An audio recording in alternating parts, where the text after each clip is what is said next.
Okay, let's dive in. Today we're looking at some really interesting communications coming straight from Mongo Hive. These messages give us a great snapshot, almost like a barometer, of Zambia's innovation ecosystem right now. That's a good way to put it. A barometer. And our goal here is really to unpack the thinking behind it all. What really comes through is this strong focus on um, shared growth, connection, and innovation with purpose, especially as we head into Q4. Right, and you feel that in the tone. The editor, Tilienji Mundungani, really emphasizes connecting people. It's like we at Bongo Hive are celebrating the whole community's energy, everyone from the builders just starting out to the experienced mentors. Yeah, that spirit is clear. And they even tied it into the happy Diwali greeting. I saw that. Innovation as light brightest when shared. It's a nice touch. It really sets the stage perfectly for their first big point, the power of the network. Which brings us to that Entrepreneur networking breakfast. The theme was Ignite Your Network, connecting entrepreneurs to opportunities. Exactly. And the insight there wasn't just networking is good, it was deeper. It's about meaningful collaboration, intentional networking. That's what they see as the real engine for growth. And that led to that core idea, that mantra from Mama Mobilica Coma. Oh, yeah, that quote really resonated. The health of any ecosystem lies not in how well it serves its stars, but in how well it holds its starters.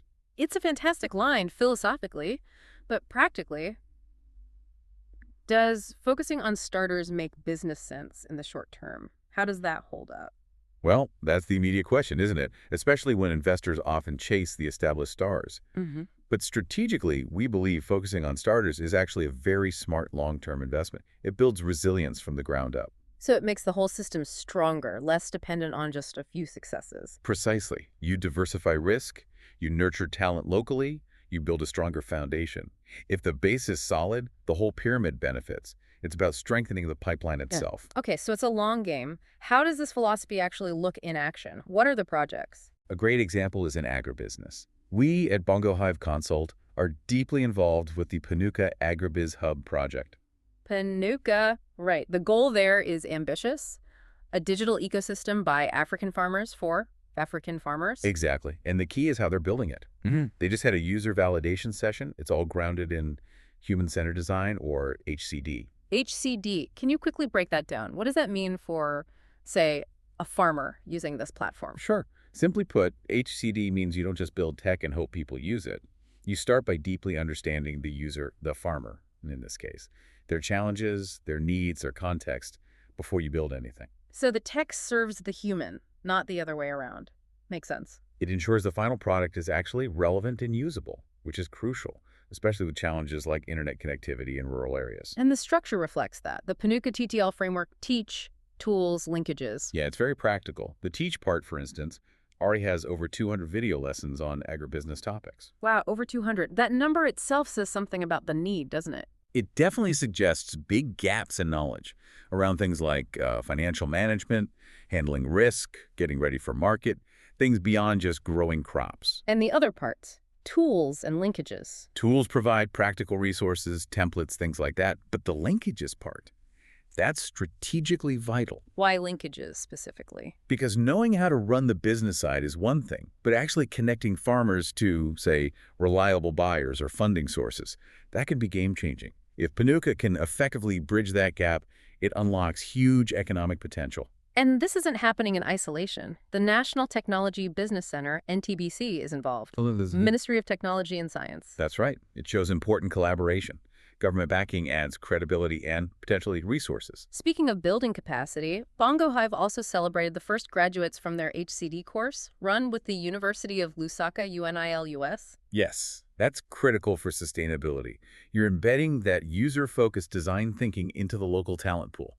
These graduates can now drive innovation that truly understands the Zambian context. Okay, so that's the local impact. But the ecosystem's reach seems to be going global too. Absolutely. Look at the alumni success stories. We're incredibly proud of people like Tetiwe Zima. Ah, yes, the founder of Kitty's Commute, from the Women in Tech program. That's her. And she's making serious waves internationally. She's been named a 2025 Sunoco Visiting Fellow at the University of South Carolina. Wow. And she's focusing on electric mobility and AI integration there. Exactly. Think about what that signals. Zambian innovators aren't just solving local problems. They're engaging with cutting-edge, future-focused tech like EVs and AI for logistics. It positions Zambia not just as a user of tech, but a contributor to these global shifts. Precisely. It challenges the old narrative of tech flowing only one way. The scaling up also needs the right environment, the right policies. Which brings us to that upcoming event, iTescopala in Kitwe, November 6th and 7th, 2025. Yes, that event looks crucial. It's not just a conference. It seems like a key moment for policy development. Honorable Felix Chipota Mutati is giving a keynote on the Innovation and Inventors Bill. That could provide a much stronger framework for protecting and encouraging local innovation. And there was mention of a new venture capital fund. That's potentially huge news. A government-backed VC fund aimed specifically at startups and, importantly, youth voices. What's the strategic play there? Is it filling that very early, risky seed stage gap? That seems to be the hope. If it functions as true first money in, it could de-risk projects enough to attract later private investment. It could be a vital bridge for young entrepreneurs who often struggle to get that initial backing. Makes sense. But for any of this funding or policy to really work, you need the right talent, which connects to those surveys Bongo Hive is running. Exactly. This is about fixing the pipeline. We launched 2 key surveys, one for business owners, one for professionals. What are they trying to find out? We're asking business owners, what specific skills are missing when you hire recent graduates? What are the gaps you actually see? And we're asking professionals, looking back, what practical skills do you wish you learned before your first job? So getting real-world feedback to shape education and training. Precisely. It's about closing that gap between academic learning and workplace reality, making sure graduates are truly ready to contribute from day one. It's a strategic feedback loop. So when you put all these pieces together, the philosophy, the projects like Panuka, the global reach, the policy focus, the talent surveys, what's the big picture for you, the listener? I think the big picture is that innovation here is being built very intentionally from the ground up. It's about community, connection, supporting the starters. It feels sustainable. It reinforces that idea of shared growth lighting the path forward. Definitely. And for anyone listening who wants to get involved or just needs resources, don't forget the Entrepreneur Resource Portal Bongo Hive maintains. It has info on funding, budgeting help, networking links. It's a practical tool. Right. Now, before we wrap up, we wanted to leave you with something a bit different, a provocative thought spinning out of the wider tech world. Yeah, something mentioned in the sources that caught our eye. Netflix making big moves into live sports. They've got deals for NFL games, WWE, even MLB. Which immediately makes you wonder, could Africa be the next big target for Netflix's live sports ambitions? Sport, especially football, is absolutely massive across the continent. It's a fascinating question. The potential audience is huge. Streaming is growing. There's definitely an opportunity to disrupt established players like MultiChoice. But, and this brings us right back to the core themes we've discussed, the challenges are immense and deeply local. Absolutely. It's not plug and play. Netflix would need to secure complex regional broadcasting rights, which is a minefield.